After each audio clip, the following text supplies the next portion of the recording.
prayer A. Under this prayer, the petitioner wants, I have already read this prayer, but I'm just giving a summary of what they have requested. That the petitioner wants following to be delivered by the third respondent for scrutiny and recount in 20 listed polling stations in following terms. All the written complaints of the candidates and their representatives, packages of spoiled ballots, spoiled votes, packets of spoiled votes, packets of counterfoils of used ballot papers, packets of counted ballot papers, packets of rejected ballot papers, polling stations diaries, the statement showing the number of rejected ballot papers, original copies of Form 32A used to authorize alphanumerical identification of voters. The polling stations are what I have read before. I have listed them again here. I don't think I will read them because I have read all of them. Now, considering the evidence,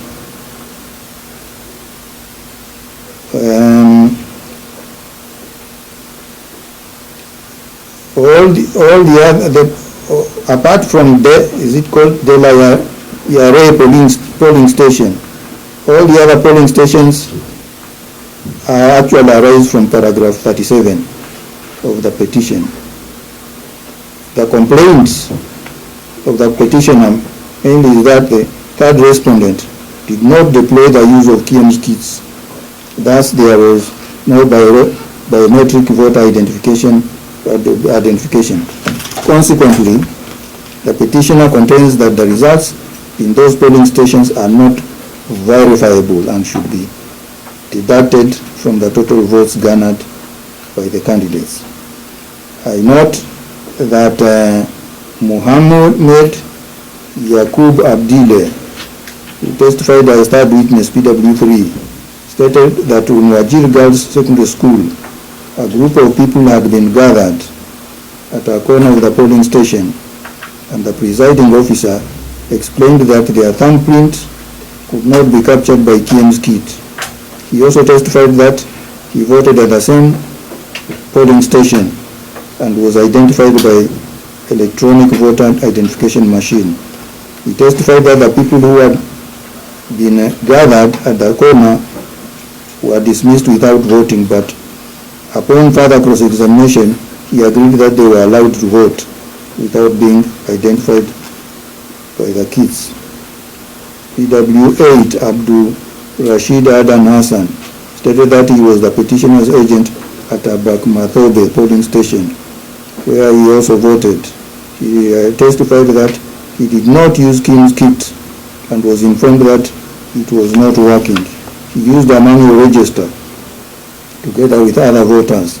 He confirmed that no one was turned away from voting at the polling station. There was another witness, PW9, I think, Mash Abdi Mohammed. He said that he voted at Elders Primary School polling station. And this one, he said he voted on 10th of August 2022 and was not identified using KM's kit. He was only asked for his identity card and issued with a ballot paper. PW10 Guliye Khalif Abdi, a registered voter at Tawfiq Primary polling station, stated that during voting he did not put his finger anywhere, that he voted using his identity card but was not given any document to sign. PW11 Abdi Hakim Ibrahim Mohammed was a registered voter at Majabo Center, testified that his thumbprints were not used to identify him. He said that polling clerks took ID card, gave him 6 papers, confirmed that he was not at the polling station from time it opened to the time it closed. However, he said that the voter before him and the one after him did not use KM's kits. AW12 Omar Mahdi, registered voter at Anole Dam, that he stated that he did not use Kim's kits to vote, but nevertheless he exercised his right to vote as a Kenyan. He said that there were many other voters behind him who were not identified by Kim's kit. He also had locals saying that they did not use Kim's kits. Now, with the evidence on record,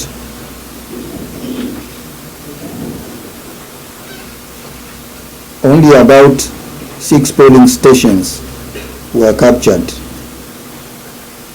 of those listed in the evidence. I note that at Wajir Secondary School, the evidence is that Kim's kits were deployed, though some voters had problems with their biometrics, hence were allowed to vote using complementary mechanism. PW3 did not specify the specific stream that he was talking about. With the evidence of record, I'm unable to find a basis for scrutiny of anything in that polling station. In my view, the petitioner has not laid a sufficient basis for an order for scrutiny and recount under prayer A. That prayer will be disallowed.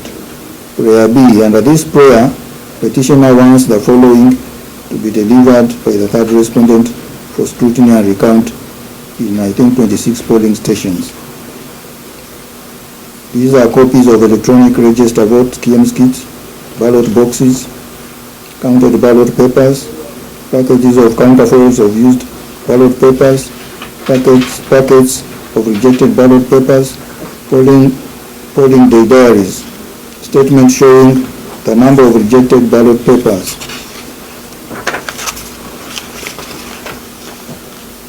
And the polling stations have relisted them again.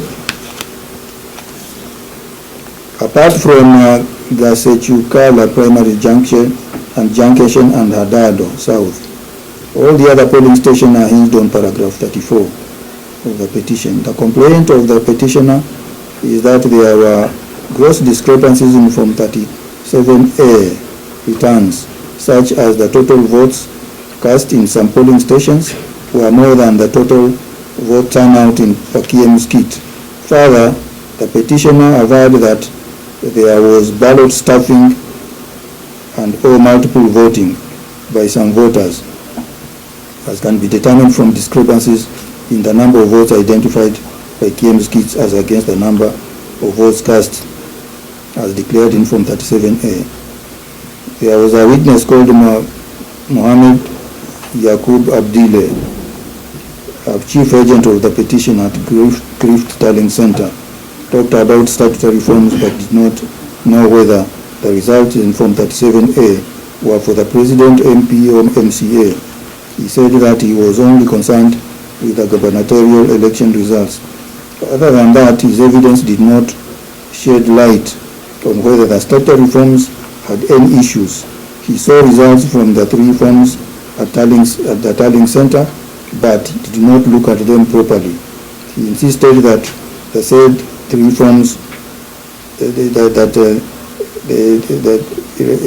what he observed in the forms was something of significance. Farhan Abdibule, PW4, was a chief agent of Jubilee at Wajir West constituency. He confirmed that he went to Grift Tallying Center at about 6 p.m. and all was good, that he looked at from 37 A's brought by the returning presiding officer, and after comparing them,